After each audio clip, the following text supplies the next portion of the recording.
નમસ્કાર, આપ જોઈ રહ્યા છો નેશન પ્લસ ન્યૂઝ. હું છું આપની સાથે હેતલ ભગત.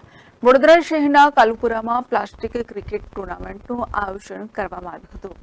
વડોદરા શહેરના કાલુપુરામાં મરાઠા પુત્ર યુવા સંગઠન દ્વારા પ્લાસ્ટિક ક્રિકેટ ટુર્નામેન્ટનું આયોજન કરવામાં આવ્યું હતું, જેમાં અલગ અલગ ટીમોએ ભાગ લીધો હતો. ગઈકાલે ડ્રીમ 11 અને મરાઠા વોરિયર્સ વચ્ચે ટુર્નામેન્ટની ફાઇનલ મેચ હતી, જેને જોવા માટે મોટી સંખ્યામાં લોકો એકત્રિત થયા હતા.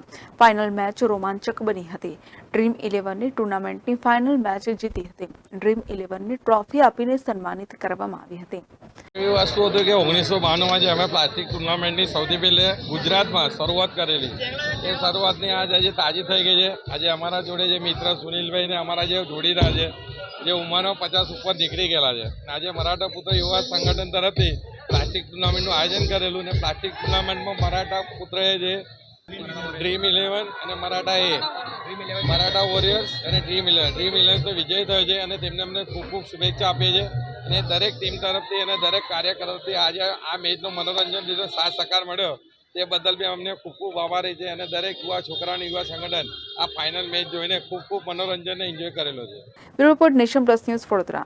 સમાચારોના સતત અપડેટ મેળવવા માટે અમારી નેશન પ્લસ ન્યૂઝની યુટ્યુબ ચેનલને સબસ્ક્રાઇબ કરો, બેલ આઇકન દબાવો અને જોડાયેલા રહો ફેસબુક, ઇન્સ્ટાગ્રામ અને ટ્વિટર પર.